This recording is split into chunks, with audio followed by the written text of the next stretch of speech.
Goedemiddag, goedemorgen, goedenavond beste mensen. Vandaag zijn we met de Mercedes C180 AMG Edition. Kijk wat voor schoonheid dit is, jongens. De C-klasse is eigenlijk gewoon als de Mercedes S-klasse en de CLA een kind zouden krijgen. Wat je dan krijgt is de C-klasse. Nou, kijk wat voor schoonheid dit is. Jongens, laten we meteen naar de voorkant gaan, want ik wil jullie meteen meenemen. Kijk, die sportieve AMG velgen van 19 inch. Die zien de close-up nu in het scherm. Nou, natuurlijk de mooie AMG voorkant. Alles is gewoon, ze hebben gewoon zoveel AMG dingen erbij gezet. En het is gewoon zo'n mooie voorkant. De aerodynamische aspecten zijn wel nep. Dus ja, er komt geen lucht doorheen. Ze willen het wel laten lijken. Maar het is gewoon heel erg mooi. En er valt niks te klagen over deze auto eigenlijk. Op dit moment als je praat over het exterieur. Het lijkt gewoon op een S-klasse en een CLA. Nou, ze proberen de componenten van de S-klasse in de C180 te zetten. En dan ook het sportieve gedeelte van de CLA willen ze hierin zetten. Nou, de CLA heeft dan de basis van de A-klasse. En die heeft ongeveer 136 horsepower. Nou, deze auto heeft 170 horsepower. 250 newtonmeters aan torque. En heeft een startprijs van €48.000. Ik heb geen jas aan zoals jullie hier kunnen zien. Piep de outfit though. Looking good. Nou, zoals jullie daar zien jullie. Nou, de sportieve onderkant van de auto. Mooie uitlaten die volledig nep zijn. Ja, het is nou eenmaal zo. We kunnen linksom, we kunnen rechtsom, maar het is gewoon nep. Maar nee, ik vind het echt een hele mooie auto. En ik wil jullie meteen voor een inside tour. Ik wil jullie meenemen voor een inside tour natuurlijk. We zitten in de auto. Zoals jullie hier zien heb ik een kapot groot scherm. Het is echt ongelooflijk hoe groot het is. Laat me deze even dicht doen. Damn, hoe struggle ik. Yes. Nou, zoals jullie hier zien. Kijk jongens. Jongens, kijk even naar het interieur. Dit ziet er toch gewoon uit als een S-klasse. Oh mijn god. Kijk het stuur. Dit stuur is toch prachtig. 2 pedalshifters. Hiermee bedien je het reverse en drive. Ja, hier kan je eigenlijk alle opties mee bedienen. Deuren op slot, stoelverwarming, wat heel handig is in de winter. Mooie ventilatiesysteem. Maar jongens, het stuur, oh, ik krijg hier toch niet genoeg van. Kijk hoe mooi. Dit stuur kan je ook vinden in de S-klasse. Op dit moment in de 2023 versie, 2024 versie. Ook in de nieuwe A-klasse, daar kan je dit ook vinden. En Mercedes probeert gewoon eigenlijk dit stuur, tenminste de nieuwe sturen, proberen ze allemaal in de nieuwe auto's te zetten. En nou, het nieuwe dashboard systeem, alles is volledig touchscreen. Nou, hier heb je een beetje browser, de apps, comfort. Zoals je hier kan zien, kan ik de ambient lighting aanpassen. Laten we deze doen, helderheid. Laten we hem lekker hoog doen. Ik weet niet of jullie het heel erg gaan zien. Omdat, ja, het is nogal licht hier. Dus dat zal wel een probleempje kunnen zijn. Maar als het goed is, moet hij het nu doen. Nou, dan kan je nog naar de instellingen van de auto. Even kijken, je kan de assistentie aanpassen. De camera's. Even kijken. Nou, je kan eigenlijk heel veel verschillende dingen doen op dit scherm. En alles kan je gewoon volledig touchscreen doen. Is altijd heel erg fijn. Je kan de taal zelfs nog aanpassen. Polski, Portugees, Romana, Slovenski, Turki, Hebreeuws, Chinees. Noem het maar op. Je kan alles gewoon doen. Nou, natuurlijk heeft deze auto ook een Apple CarPlay systeem. En ook natuurlijk een heel mooi navigatiesysteem. Die wij vandaag niet gaan gebruiken. Nou, hier kan je nog zo je beker zetten. Hierachter is nog een wireless charging. Hier zijn 2 ports waar je je telefoon kan opladen. Daarnaast heb je hier ook nog 2 ports en nog wat storage room. Nou, achter ziet er ook echt goed uit. Ziet eruit als eigenlijk de S-klasse soort van. Alleen dit zijn geen memory chairs, dus je kan ze niet naar achter gooien. Plus kan je deze chair ook niet van achter naar voren zetten. Zoals je daar ziet AMG met, omdat het een AMG line package is. Het is niet de AMG, voor de duidelijkheid, maar het heeft wel de componenten van de AMG. Zowel in de interieur en exterieur.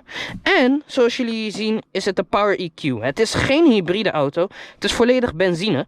Alleen als je remt, wordt er energie bespaard, waardoor je makkelijker optrekt. Dus laten we meteen de auto even voor een drive nemen. Reverse.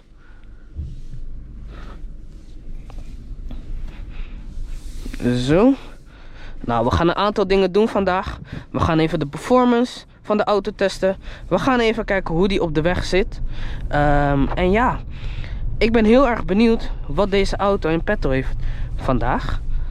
Even kijken hoor. Komt niemand aan? Gaan we hierheen? Nou, laten we kijken.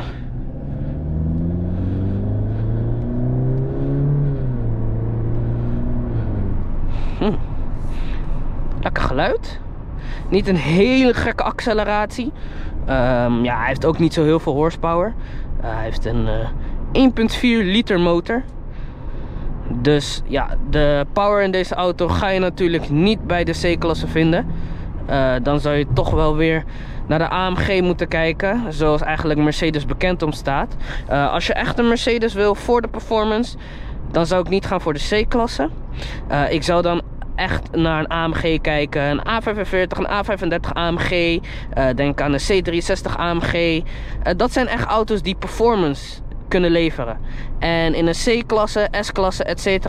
Die auto's zijn gewoon niet gemaakt voor performance. Die zijn gewoon gemaakt voor comfort. Net zoals de C-klasse. Deze auto is gewoon gemaakt voor comfort. En dat voel ik ook op de weg. Het rijdt zo lekker smooth. Oh, mag hier 50 rijden? Het rijdt zo lekker smooth. Het lijkt alsof ik zweef op de weg. En ik vind dat heel erg fijn. Het geeft mij een soort luxurious gevoel. Alsof ik zeg maar Rick Ross ben of zo. Zo voel ik me. Een beetje Rick Ross, Louis Vos, voordat het allemaal misging. Maar ja, ik vind deze auto echt heel erg lekker rijden. Echt heel erg lekker rijden. En natuurlijk heb je ook de S-klasse. Dat is zeg maar de grotere broer. Nou, eigenlijk, zoals ik net met de referentie heb verteld, de vader. Ja, die is echt puur luxury. Die auto is gewoon bedoeld voor mensen die, ja, bestuurd willen worden. Als je in een S-klasse rijdt, is het niet de bedoeling dat je hem zelf gaat rijden. Vind ik zelf. S-klasse is zoveel luxury dat er iemand voor jou moet rijden. Want alle features zitten in de back van de auto. Als je achter zit. Nou, je hebt veel verschillende dingen. Net zoals bij deze auto. Kan je aan de achterkant van de auto drinken zetten die je eruit kan halen. Even kijken. What's going on? Ik hoor politie. What's going on, my friend? Nee, even kijken hoor. Oh, hij stopt ook zo lekker gewoon. Geen gehaper, geen gekkigheid wanneer ik probeer te rijden. Zo. Gaan we hierin. Geen fietser. Nee, van de acceleratie moet hij het echt niet hebben. Nee. Maar dat is ook niet de reden waarom ik deze auto review. Voor de performance. Want deze auto heeft helemaal geen gekke acceleratie. Aangezien het van 0 tot 108,6 seconden duurt. Wat kapot lang is. Dus ik ga er al niet vanuit dat deze auto veel performance heeft. Hij rijdt gewoon lekker. En Mercedes probeert gewoon zeg maar de luxe kant van de auto te implementeren in de C-klasse. En nog een beetje de performance aspect van de CLA proberen ze nog in deze auto te zetten. Dus ja, daarom ga je er niet vanuit natuurlijk dat de CLA veel performance heeft. De C-klasse, excuses. Meneer, mevrouw, je mag wel even rustig gaan doen. Jongen. Nee, maar in general, die auto is wel echt heel erg ernstig. Het ziet er gewoon goed uit. Het is gewoon mooi. Het rijdt lekker. Echt, voor lange afstanden, ik zeg jullie eerlijk, dit zou echt de ideale auto zijn om lange afstanden te rijden. Denk aan als je 60.000, 70.000 kilometer per jaar gaat rijden. Fantastische auto. Echt heel erg fantastisch. Daarvoor heb je echt gewoon een C-klasse nodig. Het is zeg maar het middenpunt. Als je de S-klasse niet kan betalen, of je wil niet zoveel geld betalen ervoor. Dag meneer de agent. Als je niet zoveel wil betalen voor een S-klasse, of je wil geen CLA, dan is de C-klasse toch wel echt het middenpunt. En dat kan echt heel fijn zijn voor de meeste mensen. Snap je? Zou ik hem nemen? Tuurlijk! Wat vraag je me nou? Het is een big body Benz! Zo, nog meer politie. Jongen. Blijf maar politie zien. Ik weet niet wat er aan de hand is, maar het zou mij een worst wezen! Ja. Nee, maar tot nu toe, auto. Echt. Excellente. Ja. Hij bevalt echt heel erg goed. Heel erg goed. Mooi stuur, mooi interieur. Alles werkt gewoon zoals hoe het behoort. Ik vind dat ze wel moeten stoppen met het meer implementeren van die technologies, etc. Omdat hoe meer technologie, hoe meer problemen, hoe meer geld je gaat uitgeven. Houd het gewoon lekker simpel. Houd het gewoon lekker kort en krachtig. Ik heb nog een vraag voor jullie. Ik zit eigenlijk met een soort van dilemma. De afgelopen dagen ben ik aan het denken geweest. Wie is eigenlijk nou de beste rapper van Nederland? Ik hoor veel verschillende meningen van wie de beste rapper is van Nederland. De ene zegt Lijpen. De andere zegt Boef.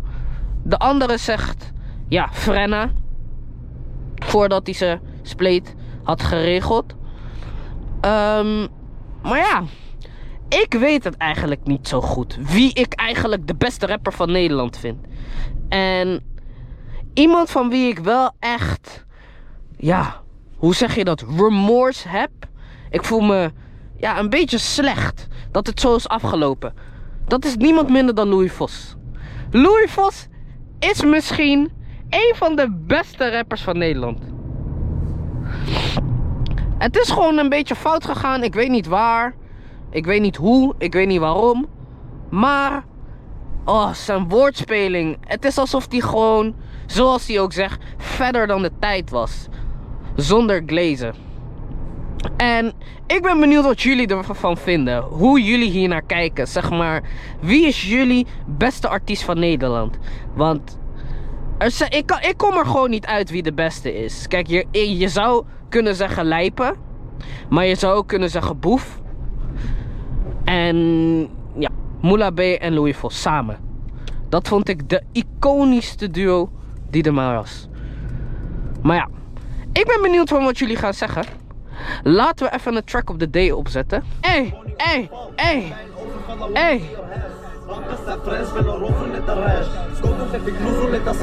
Die C63 aan het schaven. 2 blanke kaarten vragen.